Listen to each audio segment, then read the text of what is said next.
Have you noticed that people follow what you do more than what you say? That's the quiet power of example. Led by example, not by argument. When you model the behavior you want, punctuality, honesty, patience, your family has a living script to copy.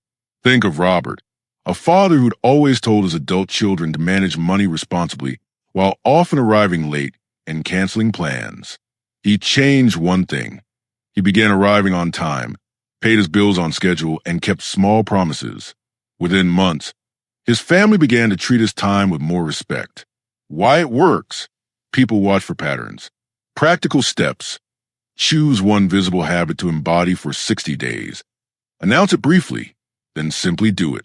Avoid the trap of preaching while failing to live the same principle. Small daily consistency beats dramatic speeches every time. 2. Listening is a tool. Learn to use it deliberately. Listening more than you speak is not passive. It's strategic. Active listening means two things. You give full attention and you reflect back what you heard. Picture Linda, who felt ignored by her grown children. She stopped offering immediate advice and started asking open questions. How did that make you feel? And what do you want to happen next? She then paraphrased her answers. So you're worried about? That small shift made her children feel understood and later opened the door for them to ask for her advice. Techniques of practice. Mirror, repeat the essence of what was said. Validate. That sounds really hard. And ask one follow-up question. Short role play. Instead of saying, you should save more, say, help me understand what's making this difficult right now. Listening builds trust. Trust becomes respect. 3. Calm. Clear boundaries protect dignity. For both of you, boundaries are often mistaken for coldness. They are actually a form of respect. Respect for yourself and for others. Think of John, whose son kept borrowing money. John's solution wasn't a lecture. It was a simple, calm boundary. I love you. I can help in emergencies, but I can't keep lending without a plan. If you need help, let's agree on a repayment plan first. He offered assistance with conditions, not guilt. How to set a boundary. Use I statements, state the limit, and offer an alternative. Example phrases. I cannot do that. I'm happy to support you this way instead. Or, I'll be available after I've rested. Be consistent. Boundaries only work if you follow through. If the family pushes back, maintain the boundary with warmth and repeat it as needed. Firmness done kindly builds respect. 4. Tell your story. Vulnerability beats lectures. People connect to stories, not bullet points. When you share a short, honest story from your life, your mistakes, your learning, a small triumph, you become human, not a judge. Anna wanted her granddaughter to value education rather than warning. She told a short story about working nights to finish school, the doubt she felt, and the small choices that kept her going. That story became an invitation, not an order.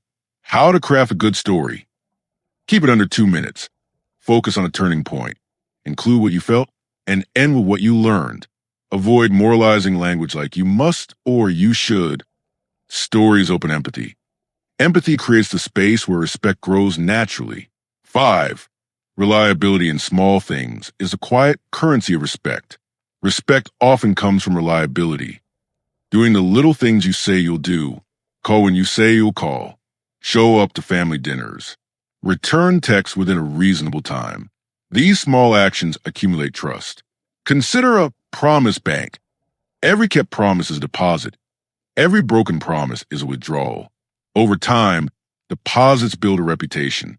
Practical plan. Pick 3 micro-promises for the week. A phone call, a visit, a task, and keep them. Track them in a simple notebook. Families notice patterns. Consistent small acts create predictable safety, and people respect what is dependable. 6. Give respect to get respect. Practice respectful responses. We often expect respect without modeling it back. Paul demanded respect, but rarely listened or thanked family members. He started using small, specific acknowledgments. I see you work hard on that. Or, thanks for handling that chore today. He also used soft starts when he needed to correct something. I noticed X. Can we talk about how to make it better? These moves lowered defenses and invited cooperation. Try the validation sandwich. 1. Acknowledge their feeling. 2. State your perspective briefly. 3. Offer a collaborative next step. Example, I know you're busy and that's stressful. I'm concerned about the unpaid bills. Can we find a solution together? Showing respect, listening, thanking, recognizing effort, nudges others to return it. 7. Remain calm when things heat up. Calmness is magnetic. The worst way to earn respect is to escalate every disagreement. Helen, a grandmother whose family argued loudly, chose instead to slow down. When voices rose, she paused, breathed, and used a short phrase. I want to keep this conversation, but I'm not available to fight. Let's take a break and come back in 30 minutes. Her calm, measured tone changed the energy of the room. Practical tools. Label emotions. I can see this is upsetting. Use a neutral seat or place to talk. Practice slow breathing for 30 seconds before responding, and set a time to revisit the topic. If emotions remain high, suggest a later time or a mediator. Calmness models emotional control. Families notice that steadiness and begin to mirror it. Practical add-on. A simple 30-day respect reset you can use right away. Week 1, observation and one small habit. For 7 days, notice one behavior you want to model and practice it daily. Show up on time. Keep one promise. Journal one short sentence each night. Week 2, listening and storytelling. Spend 3 conversations practicing active listening. Prepare one brief story from your life that carries a lesson and share it gently. Week 3, boundaries and respect. Set one clear boundary, time, money, space, with an I statement. Practice respectful acknowledgments 3 times daily. Week 4, calm and consistency. When conflict arises, use a pause, breathe, and a soft start phrase. Keep the 3 micro promises you began in week 1. At the end of the month, note changes. Did conversations soften? Were you consulted more? Track 2 wins. Common pitfalls and how to avoid them. Pitfall 1, expecting immediate change. Respect rarely flips overnight. It's built in small steps. Solution, plan for slow progress and celebrate tiny wins. Pitfall 2, confusing compliance with respect. If family members obey out of fear or habit, that's not true respect. Solution, look for signs of voluntary cooperation and warmth. Pitfall 3, sacrificing your dignity to avoid conflict. That may reduce tension but erodes self-respect. Solution, set kind, firm boundaries and seek outside support if needed. How to tell it's working. Signs of real respect. You'll see more invitations to consult you. Fewer dismissive comments. More people asking your opinion and quieter, more collaborative problem solving. Family members will make small sacrifices for you spontaneously. You'll feel seen more often. These are the subtle markers that your influence is growing. A short script of phrases you can use tonight. I'd love to hear how you see this. I'm happy to help, but I'm not able to do it that way. That sounds really hard. Tell me more. Let's step back for a moment and come back calmer.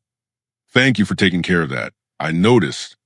Final reflection, an invitation to act. Respect rarely arrives from force. It grows from steadiness, clarity, and real connection. Try one small change this week. One habit, one listening practice, or one boundary. And watch how your family responds over time. I'd love to hear which step you'll try. Write in the comments and tell us what feels most doable. If this helped, please subscribe, and share with someone who might need a gentle plan to regain influence at home. Your calm, steady example can change a family culture, one quiet choice at a time.